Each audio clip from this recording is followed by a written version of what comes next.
আসসালামু আলাইকুম ওয়া রাহমাতুল্লাহ।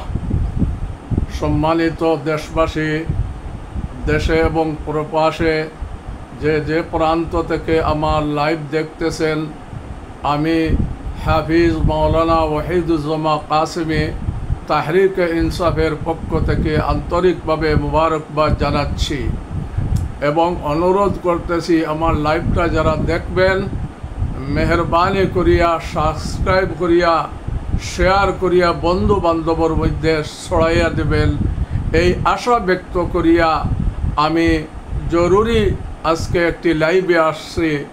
আপনারা প্রিয় দেশবাসী, আপনারা 5 আগস্ট মাননীয় ডক্টর ইউনূস সাহেব যে জুলাই ঘোষণাপত্র পাঠ করছেন, যাতে হাজার হাজার কোটি টাকা কয়েকশো কোটি টাকা খরচ করছেন, কিন্তু আশানুরূপ মানুষ, আশাতীত মানুষ আসে নাই। এর পরিবর্তে এত টাকা খরচ করিয়াও মানুষ আসা সম্ভব হয়, মানুষ আসে নাই। অথচ আপনি দেখেন জামাতে ইসলামী কিংবা ইসলামী শাসনতন্ত্র আন্দোলন কিংবা খেলাফত মজলিসের যদি কোনো আয়োজন হয়, তো এর চেয়ে বেশি মানুষ আপনার সমাবেশস্থলে উপস্থিত হয়। এত টাকা খরচ করার পরেও কোনো দল এই ঘোষণাপত্রে আপনার সন্তুষ্ট হইতে পারে নাই, কারণ এই ঘোষণাপত্রে কোনো মানুষের জন আকাঙ্ক্ষা আপনার প্রতিফলিত হয় নাই। মানুষের আকাঙ্ক্ষা ছিল, মানুষের আশা ছিল যে এই জুলাই ঘোষণাপত্রে যে সমস্ত লোক নিহত হয়েছেন আপনার প্রায় 2000-এর মতো, এবং আপনার জাতিসংঘ যে রিপোর্ট দিছে এই রিপোর্টেও 1450 লোকের শাহাদতের কথা বর্ণনা করেছেন, কিন্তু মাননীয় প্রধান উপদেষ্টা ডক্টর ইউনূস সাহেব বলছেন 1000 মানুষ নিহত হয়েছেন, আর আহতদের কোনো পরিসংখ্যান উনি বলেন নাই। অথচ আহত প্রায় কারোর হাত নাই, কারোর পাও নাই, কারোর চক্ষু নাই, কেউ পঙ্গু, কে জীবনের জন্য পঙ্গু, এই রকম মানুষ প্রায় 10-20 থেকে 25,000 আছে। এইগুলার কোনো আপনার এইগুলাই ঘোষণাপত্রে আসে নাই। এবং আপনার শুধু জুলাই ঘোষণাপত্র আপনি পাঠ করছেন, কিন্তু এই জুলাই ঘোষণা, এই জুলাই আগস্টটার আগে যে ঘটনাবলী প্রবাহ হয়েছিল, যেমন পিলখানার গণহত্যা এবং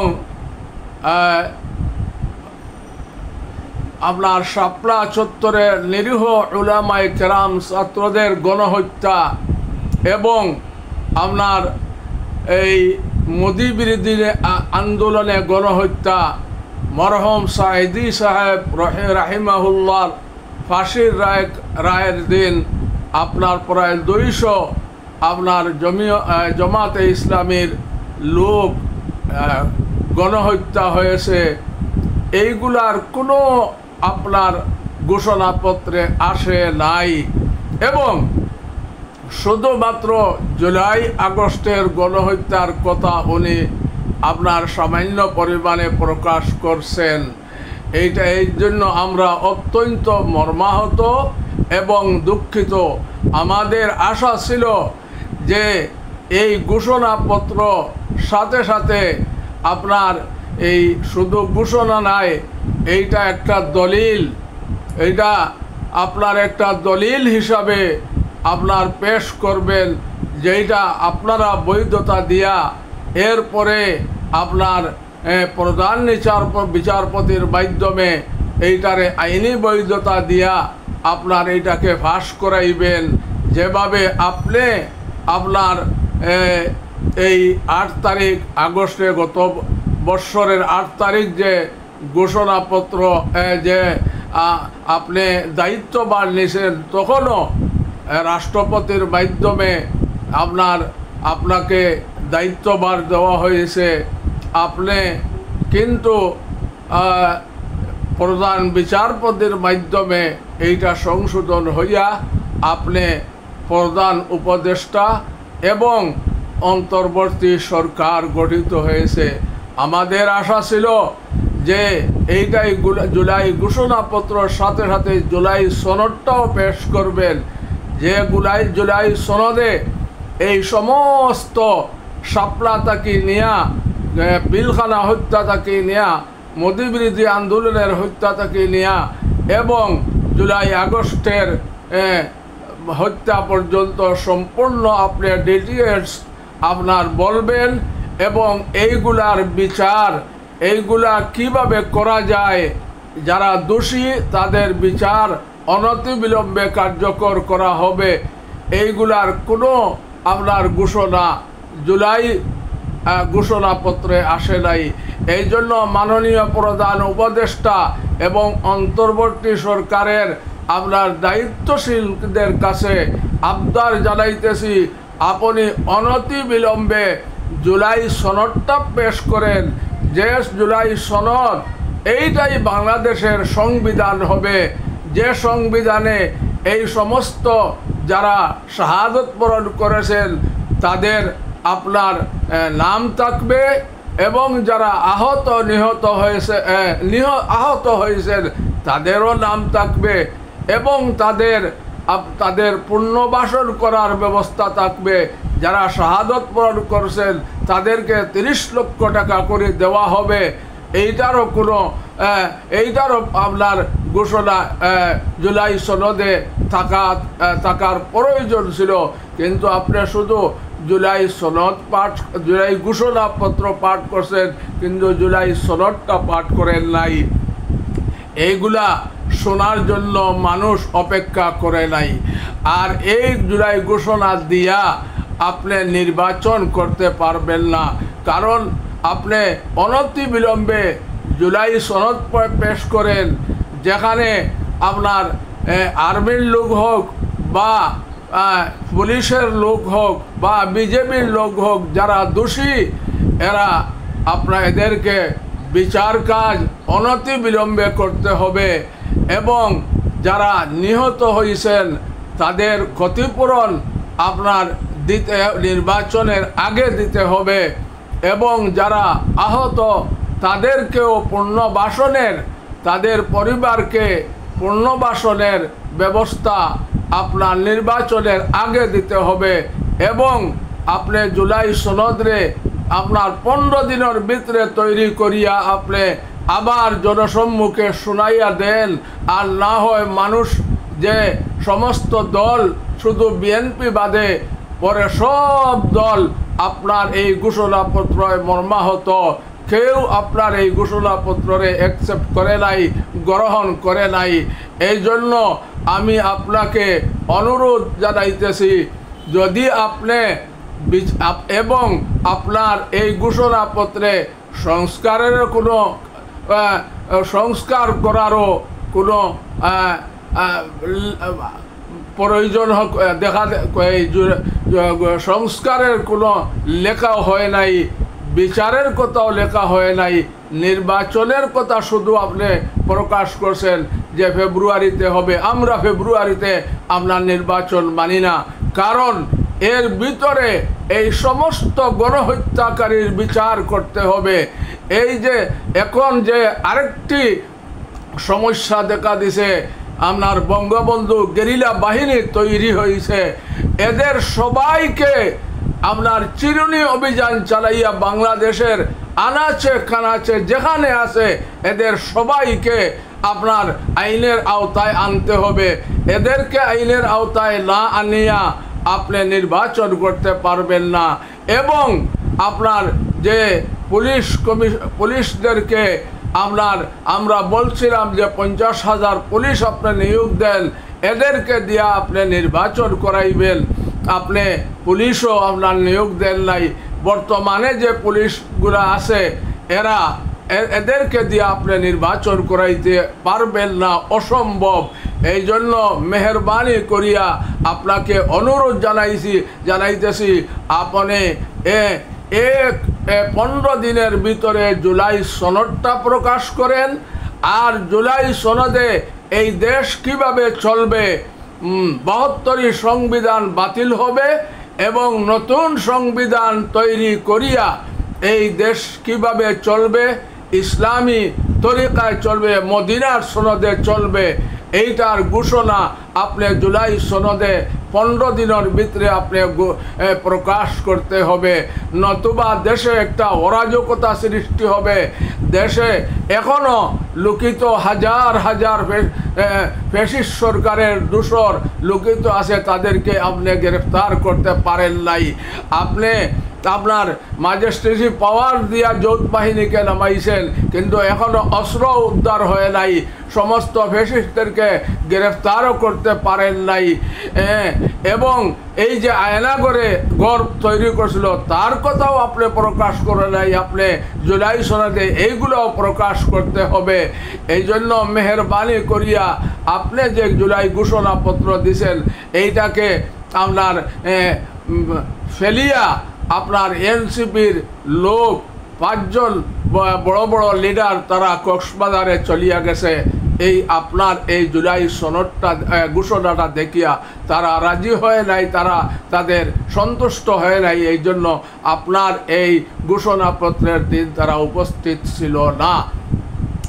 এই জন্য এটা না থাকা, এই জুলাই ঘোষণাপত্রে এই এনসিপির লোকরা না থাকা প্রমাণ করে যে আপনার এই ঘোষণা, এই জুলাই ঘোষণা এইটা মানুষ এক্সপেক্ট করে নাই, মানুষ গ্রহণ করে নাই। শুধুমাত্র একটি দল, শুধু বিএনপি গ্রহণ করেছে, আর কোনো ইসলামী দল গ্রহণ করেন নাই। এই জন্য অনতি বিলম্বে আপনি জুলাই সনদ, এই দেশ আপনার পরিচালনার জন্য জুলাই সনদ না, এটা জুলাই সংবিধান, এইটা দিয়েই দেশ চলবে।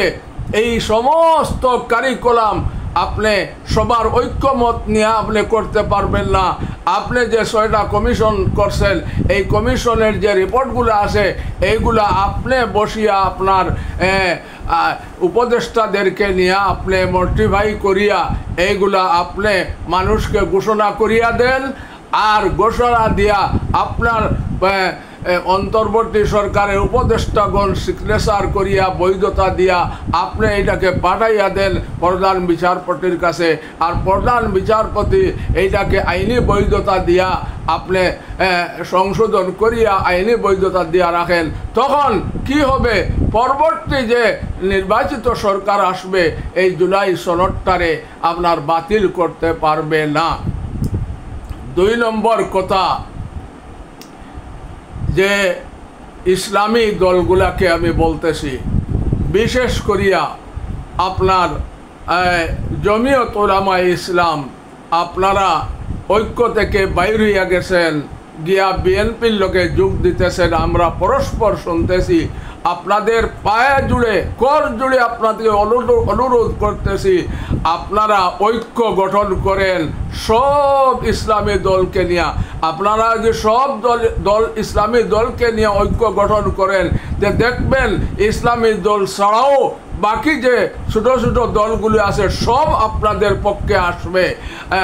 এই জন্য জমিয়ত উলামায়ে ইসলাম কিংবা আপনার ওবায়দুল্লাহ ফারুক সাহেব যে কথা, যে ভাষণ দিয়া মানুষের কাছে আপনার নিগৃহীত হয়েছেন, মানুষে ওনাকে ধিক্কার জানাইতেছে, জুনায়েদ আল হাবিবরে মানুষে ধিক্কার জানাইতেছে। আপনি যে বিএনপি আপনাদেরকে এতদিন আপনার নির্যাতন করছে, এই এবং ইসলাম আলিম উলামাদেরকে অসম্মান করছে, আপনারা আবার এই বিএনপির লেজুর ভিত্তিক হইতেছেন। এই জন্য মেহরবানি করিয়া আপনাদেরকে কোর্ট জুড়ে আবদার করতেছি, আপনারা আলাদা হইবেন না। যত ইসলামী দল আছে আপনারা এক প্ল্যাটফর্মে একত্রিত হন। যদি হইতে না পারেন তাহলে আপনার দুর্দশা অতি নিকটে, অনিবার্য। আপনারা কোনো কার্যকলাপ মসজিদ মাদ্রাসা আপনারা চালাইতে পারবেন না। এই জন্য আপনাদের ঐক্য থাকা, সমস্ত জামাতে ইসলামী, ইসলামী শাসনতন্ত্র আন্দোলন, খেলাফত মজলিস এবং আপনার ইসলামী ঐক্য জোট, এর হেফাজতে ইসলাম, এরপরে আপনার নিজামে ইসলাম, আরও যত আপনার তরিকত ফেডারেশন, যারাই ইসলামিক গরানার লোক আছে, সবাইকে কে কোন দল করে, কার কি মতাদর্শ, এইগুলা সব ভুলে যান। বলিয়া আমরা একটি প্ল্যাটফর্মে একটা মার্কা নিয়া আর একটি বাক্স নিয়া আমরা ভোটের জন্য অগ্রসর হই, ভোটের জন্য প্রস্তুতি গ্রহণ করি। যেভাবে আপনার আবু খালিদ সাহেব বলছেন যে আপনারা যদি ঐক্য করতে না পারেন তাহলে আপনাদের উপরে বিপদ অনিবার্য। উনি জানতেছেন যে বিপদ আসবে, এই জন্য মেহরবানি করিয়া জমিয়ত উলামা ইসলাম যে ঐক্য থেকে বাইর হয়েছেন, আপনারা মেহরবানি করিয়া আপনারা সামান্য একটা সিটের কারণে, সামান্য কিছু টাকার লোভে আপনারা আলাদা হইবেন না। আপনারা মেহরবানি করিয়া আপনি সমস্ত ইসলামী দলকে, আপনারা আমাদের মাথার তাজ, আপনারা সমস্ত ইসলামী দলগুলোর প্রধান সবাইকে নিয়ে একটি জায়গায় বসিয়া যত যে অসুবিধা আছে, যে একে অন্যর প্রতি যে আপনার আকীদা আছে, এইগুলো বাদ দেন। ভিন্নতা আপনার রাজনীতির মধ্যে হইতে পারে, এই ভিন্নতা থাকাকালীনও আপনার ঐক্য হইতে পারে, এইটা সম্ভব। এই জন্য মেহরবানি করিয়া গত পরশু দেখলাম আপনার আল্লামা মহিবুল্লাহ বাবুনগরী বলছেন যে আপনার জামাতে ইসলামী একটা বন্ড দল, এরা মওদুদি সাহেবের আকীদা লালন পালন। এখন এইগুলা বলার সময় নাই, এইগুলা বলবেন না, এইগুলা বলিয়া আপনাদের মধ্যে ফাটল ধরাইবেন না। আর ফাটল ধরাইয়া আর বিগত সরকারকে আবার প্রমোট করার চেষ্টা আপনারা মেহরবানি করবেন না। এবং এরা চাইতেছে কোনো একটা কুন্দল বাজাইয়া ইসলামী দলগুলার ভিতরে বাঙ্গল সৃষ্টি করিয়া দেশের মধ্যে একটা অরাজকতা করার পায়তারা করতেছে। আপনাদের দুর্বলতার কারণে এরা আবার দেশে আসিয়া একটা অরাজকতা আপনারা মানিয়ে নেন। যদি হাসিনা এই দেশে আবার আপনার আসে তাহলে কোনো আলিম উলামা, কোনো মসজিদ মাদ্রাসা থাকবে না। এইটা কমাস কম এই কথাটারে বিবেকের মধ্যে ঢুকাইয়া আপনারা যদি অন্য কোনো চিন্তা করিয়া থাকেন যে আপনার ইসলামী দলগুলির বাইরে গিয়া বিএনপির সাথে আজাদ করিয়া নির্বাচন করবেন, আপনারা এই কথাটা ভুলে যান।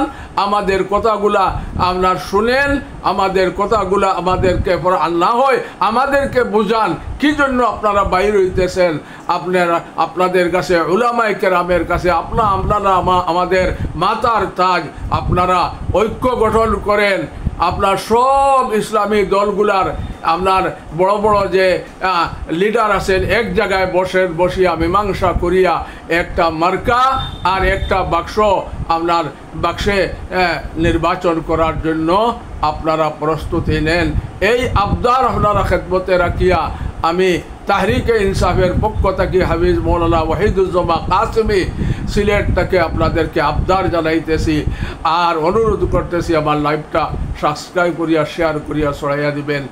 আর জনগণকে বলতেছি আপনারা রাস্তাঘাটে আবর্জনা ময়লা ফেলিবেন না, মানুষের কোনো দুর্ভোগ করবেন না, রাস্তাঘাট পরিষ্কার রাখবেন, এটা ইমানের অঙ্গ। এই জন্য এই আবদার করিয়া আমার লাইভ শেষ করতেছি। খুদা হাফিজ। আসসালামু আলাইকুম ওয়া রাহমাতুল্লাহ।